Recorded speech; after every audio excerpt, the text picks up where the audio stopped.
जी बिस्मिल्लाहिर्रहमानिर्रहीम। अस्सलाम वालेकुम। आज हम लोग इस लेक्चर में देखेंगे कि रेशो क्या चीज़ है, रेशो डिफाइन कैसे होती है, राइट। फिर हम लोग रेशो को यूज़ करके देखेंगे कि किस तरीके से हम लोग सेट ऑफ पॉइंट्स गिवन होंगे इन अ फाइन स्पेस, और हम लोग चेक करेंगे कि वो लीनियरली फाइनली डिपेंडेंट है कि इंडिपेंडेंट है, और इस तरह चेक करेंगे कि अगर वो फाइनली डिपेंडेंट है तो एक पॉइंट को बाकी पॉइंट्स के फाइन कॉम्बिनेशन में कैसे लिखा जाता है। तो डिटेल से सारी चीज़ें हम लोग देखेंगे। सबसे पहले रेशियो डिफाइन कर लेते हैं। रेशियो क्या है? The quantitative relation between two amounts showing the number of times one value contain or is contain within the other. तो ये हमारे पास किसको डिफाइन कर रहा है? रेशियो को। अब रेशियो क्या चीज़ आप लोगों ने अक्सर देखा होगा, ए बी ओवर ए सी के फॉर्म में लिखते हैं आप लोग, राइट। तो यहाँ पे वो कहता है अगर मेरे पास 3 पॉइंट्स कोलिनियर हों तो हम लोग उन तीनों पॉइंट्स के दरमियान में से कोई 2 पॉइंट ए बी और बी सी लिए हैं तो हम लोग इस तरीके से रेशियो डिफाइन कर सकते हैं। जरूरी नहीं कि ए बी और बी सी ही हो, आप लोग किसी और तरीके से भी रेशियो डिफाइन कर सकते हैं, मतलब A B over A C, right. तो हम लोग अभी देख लेते हैं आगे एग्जाम्पल में। तो इस एग्जाम्पल में आपको बात क्लियर हो जाएगी। मैंने एक बी पॉइंट लिया है जो क्या है, मिड पॉइंट है ए और सी का। इसका मतलब ए और सी का मिड पॉइंट है और एक ही स्ट्रेट लाइन में लाई करते हैं, तो तीनों पॉइंट्स के हो गए, कोलिनियर हो गए, राइट। तो हम लोगों ने रेशियो डिफाइन करनी है ए बी और बी सी की। मिड पॉइंट लिया है तो A B, B mid point है ना ए सी का, तो ए बी इनके दरमियान जो रेशियो होगी वो क्या होगी, 1:1 की होगी, राइट। तो A B over B C निकालना है। अब A B over B C, जितना ये होगा उतना ही ये वाला वेक्टर होगा, इसलिए रेशियो कितनी आएगी, 1 आएगी, राइट। अब मैंने क्या निकालनी, A B over A C, right. अगर ए से बी तक 1 है, बी से सी तक 1 है, तो ऑटोमेटिकली बी से ए तक, बी से सॉरी ए से सी तक कितनी हो जाएगी टोटल, तो हो जाएगी। अब मैंने कितनी बार रेशियो निकालनी है, ए बी मेरे पास कितना है, 1 है, ए सी कितना है मेरे पास, 2 है, तो राइट इनका रेशियो कितनी होगी, 1/2। बिल्कुल इसी तरह मेरे पास अगर मैंने रेशियो निकालनी ए बी और सी ए, मतलब मैंने यहाँ पे ए सी निकाला था, अब मैंने क्या निकालना है, सी ए। तो जब चेंज करूँगा इनका ऑर्डर, ऑटोमेटिकली यहाँ पे क्या हो जाएगा, चेंज हो जाएगी। यहाँ पे +2 की नहीं है, बल्कि के क्या आएगा, -2 आएगा, राइट। तो अगर हम लोग जनरली देखना चाहें, किसी बात को समझना चाहें, यहाँ पे मैंने पॉइंट लिए हैं 3, ए बी और सी पॉइंट लिए हैं, तो यहाँ से आपको सारा डाटा क्लियर हो जाएगा।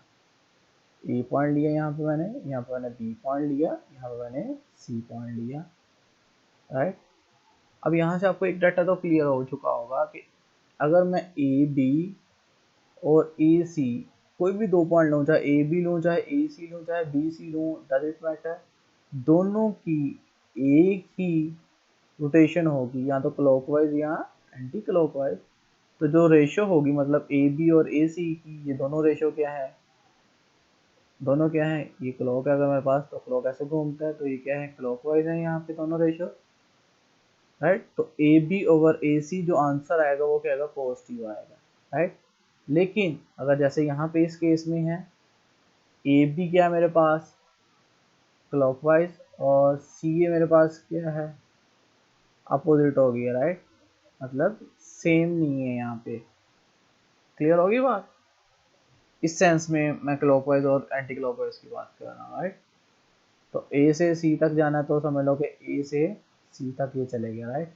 इस सेंस में आप देख सकते हो बड़ी आसानी के साथ कि दोनों की रोटेशंस क्या होगी, अपोजिट होगी। ए से बी ये है, राइट, और मतलब ये इस रोटेशन में आ रहा है, और सी से ये इस रोटेशन में आ रहा है, तो दोनों अपोजिट आ गए हैं, राइट।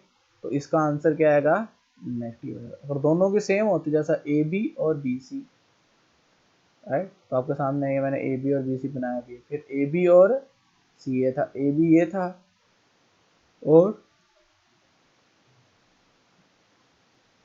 ए सी मेरे पास ये है, तो दोनों का क्या है, सेम है, तो दोनों का क्या होगा मेरे पास, सेम होगी, तो पॉजिटिव आएगा। अदरवाइज जैसे मैंने यहाँ पे देख लिया, आप लोगों को मैंने एग्जांपल में समझा भी दिए बात, ए बी और सी ए तो क्या थे, ये ए बी था और सी ए थे, दोनों अपोजिट थे, इसलिए इनका आंसर जो आएगा वो क्या आएगा, नेगेटिव आएगा। बाकी रेशो कैसे लिखी है 1/2, वो तो वैसे ही लिखी जैसे आपको अभी समझाई है। ये 1 था, ये 1 था, तो ओवरऑल कितना आ गया टोटल, 2 आ गया ए से सी तक। ए से सी तक तो 2 आएगा, लेकिन ये माइनस क्यों आया, आपको बात समझ आ गई सबको? मेरे ख्याल से सबको बात क्लियर होगी। अच्छा, यहाँ तक तो बात सबको समझ आ गई है। एक यहाँ पे इम्पोर्टेंट पॉइंट भी सुन ले, मैंने यहाँ पे बोला था कि ए बी सी कोलिनियर हो तो रेशो में लिखेंगे, राइट? क्यों रेशो में लिखेंगे? ए बी सी कोलिनियर हो तो हम लोगों ने भी बात पढ़ी थी कि अगर ए बी सी कोलिनियर है तो मैं किसी भी 2 पॉइंट्स को इधर is equal to some scalar multiplication लिख सकता हूँ, कोई भी 2 पॉइंट इधर, फॉर एग्जाम्पल ऐसे, राइट? कोलिनियर है तो इसका मतलब वो एक दूसरे के क्या होंगे, स्केलर मल्टीपल होंगे। तो यहाँ से आप बड़ी आसानी के साथ देख सकते हो कि मेरे पास ए बी ओवर ए सी जो होगा वो क्या आ जाएगा मेरे पास, लैम्डा के इक्वल आ जाएगा, राइट? तो सबको बात क्लियर होगी। तो वो रेशो की फॉर्म में लिखा गया है। अब जरूरी नहीं कि मैंने ए बी ओवर ए सी को ही लैम्डा की फॉर्म में लिखना है, नहीं, आप लोग किसी और तरीके से भी लिख सकते हैं, या आप लोगों पर डिपेंड, राइट? मैंने ए बी ओवर ए सी लिखा है, जरूरी नहीं कि मैंने ए बी ओवर ए सी को स्केलर मल्टीपल साबित करना है। तो आप लोग क्या कर सकते थे, ए बी जो है वो क्या है, स्केलर मल्टीपल है किसका, बी सी का, राइट?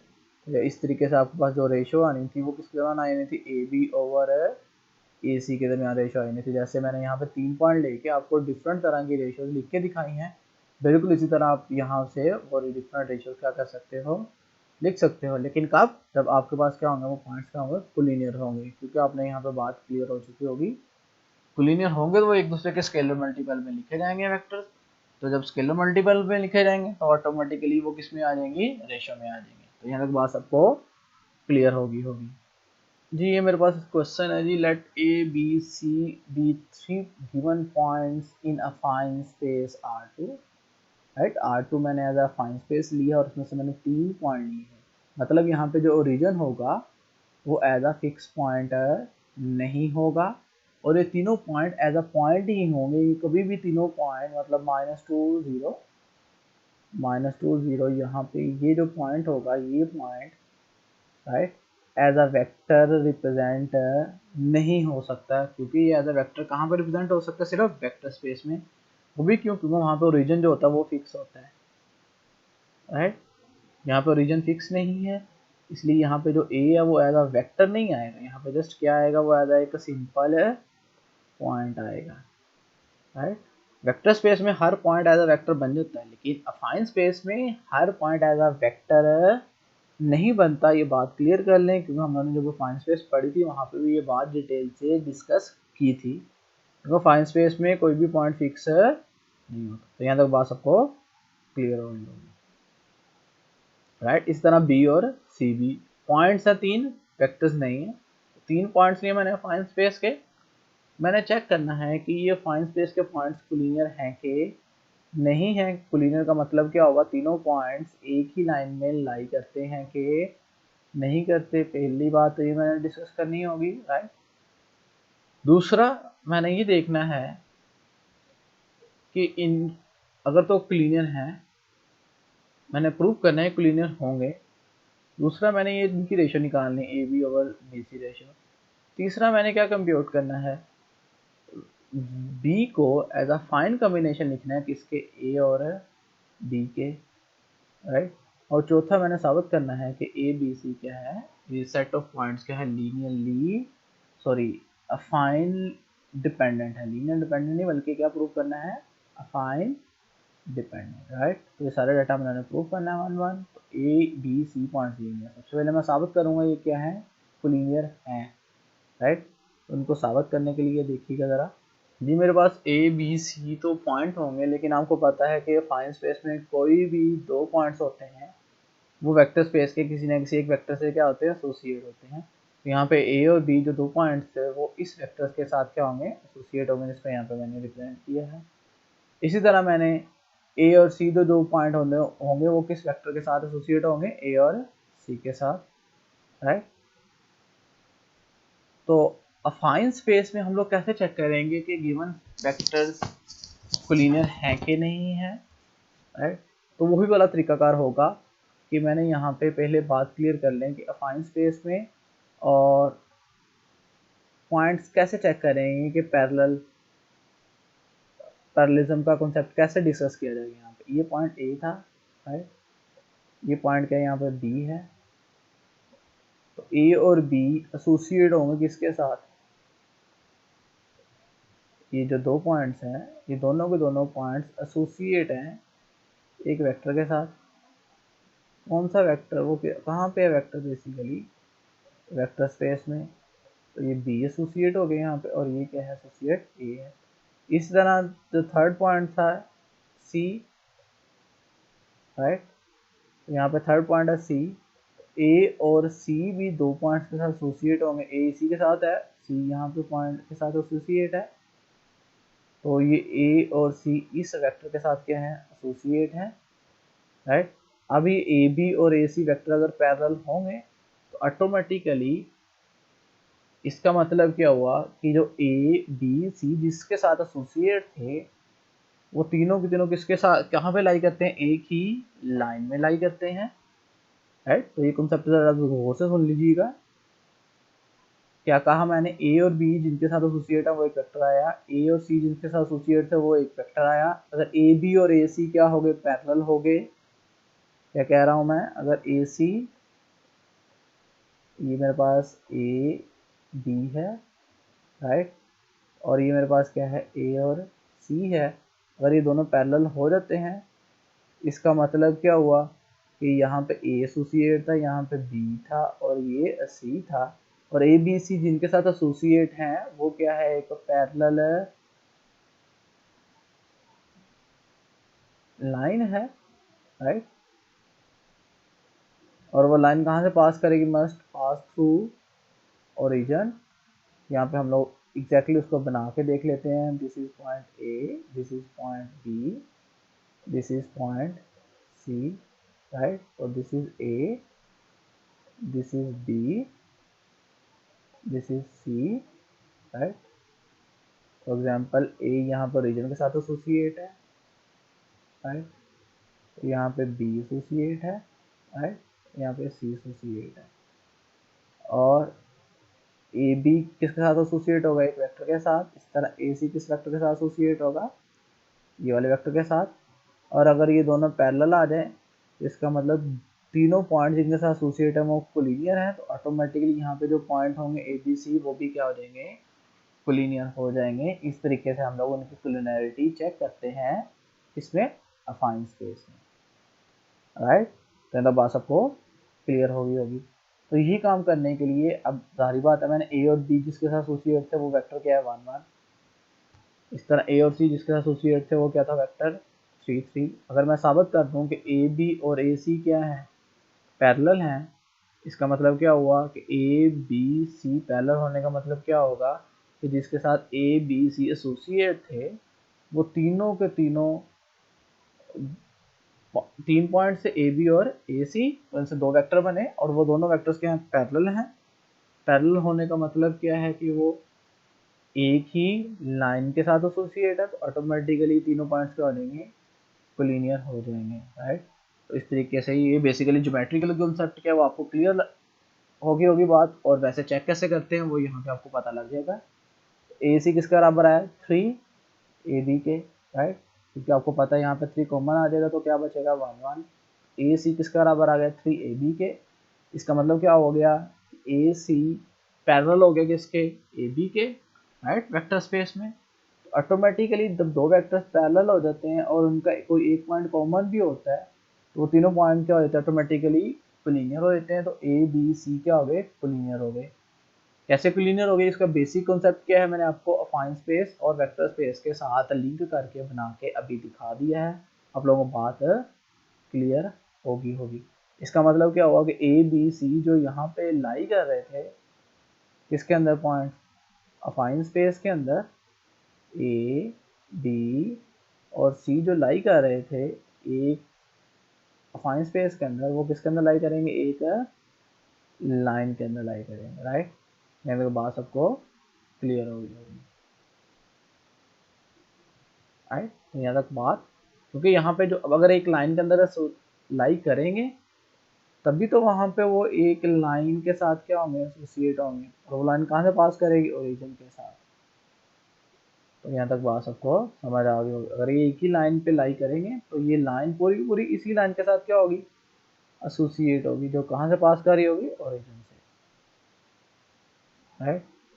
तो पीछे आपने साबित कर दिया है कि ए सी किसका इक्वल है 3 टाइम ए बी के। तो यहाँ से ए बी ओवर ए सी किसके बराबर आ जाएगा, क्योंकि यहाँ पर 3 मल्टीप्लाई और क्या हो जाएगा, डिवाइड हो जाएगा। आपको ये बताया था कि अगर तीनों पॉइंट्स क्लीनर हो जाएं तो हम लोग उनको रेशियो की फॉर्म में लिख सकते हैं, राइट। तो यहाँ से 1/3 किसके बराबर आ जाएगा, ए बी ओवर ए सी के। तो इस तरीके से मैंने ए बी ओवर ए सी किसके बराबर लिख लिया, 1/3। लेकिन मुझे क्या चाहिए, A B over B C, right.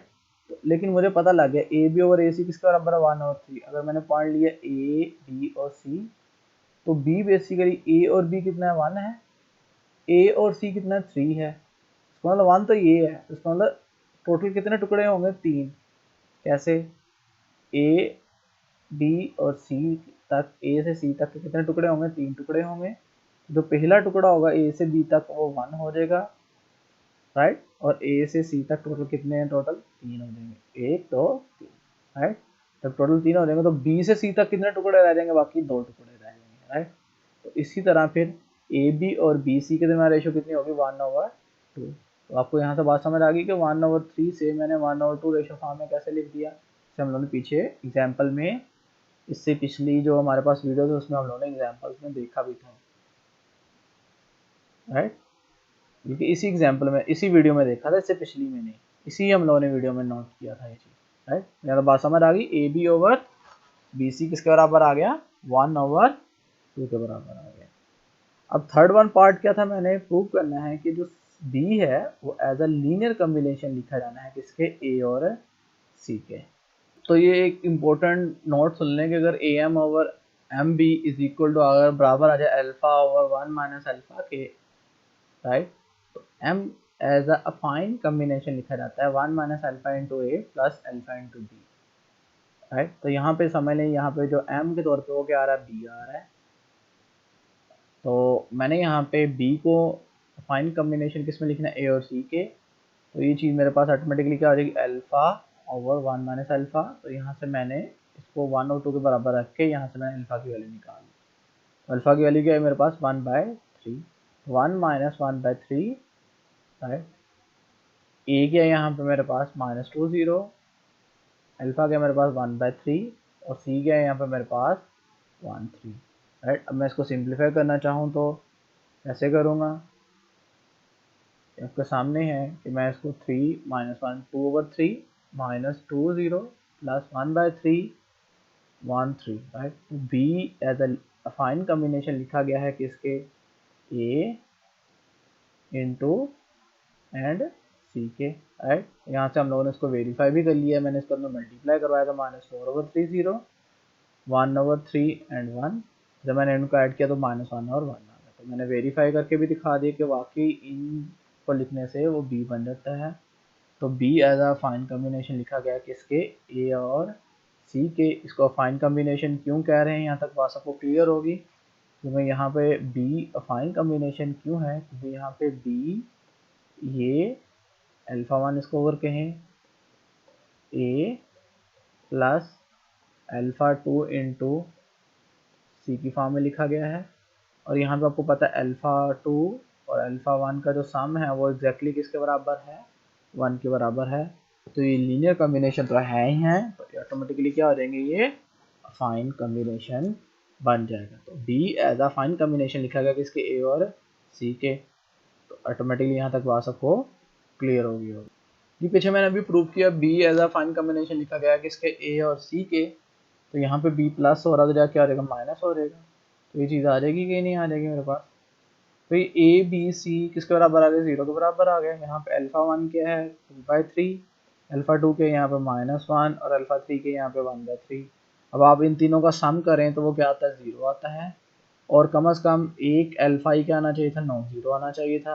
आप देख सकते हो यहाँ पे तीनों क्या है नॉन जीरो हैं, तो ऑटोमेटिकली क्या प्रूव हो गया कि ए बी और सी क्या है फाइनली डिपेंडेंट है, राइट। तो ये इस तरीके से प्रूव हो गया कि जो गिवन सेट था वो क्या है फाइनली डिपेंडेंट है। तो आप लोग इस तरीके से मुख्तलिफ सेट लेके चेक कर सकते हो कि वो फाइनली डिपेंडेंट है कि नहीं है, या फाइन कम्बिनेशन में कैसे लिखे जाएंगे। तो अगर कोई पॉइंट्स मेरे पास क्लियर हो जाए उनको हम लोग अफाइन कम्बिनेशन में कैसे लिखते हैं और फाइनली डिपेंडेंट कैसे प्रूव करते हैं, तो ये बात यहाँ पे इस एग्जाम्पल में हम लोगों ने डिटेल के साथ सीख ली है। जी बहुत शुक्रिया।